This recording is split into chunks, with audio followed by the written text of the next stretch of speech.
Why do we yawn?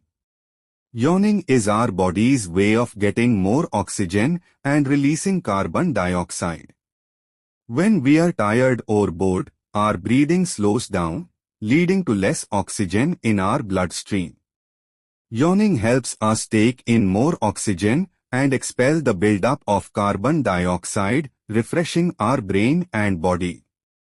It's also contagious. Seeing someone yawn can trigger our own yawns, possibly because our brains are wired to synchronize with others. While scientists don't fully understand all the reasons behind yawning, it's believed to be a way for our bodies to stay alert and regulate oxygen levels. Studies shows that you become more intelligent if you follow brain box.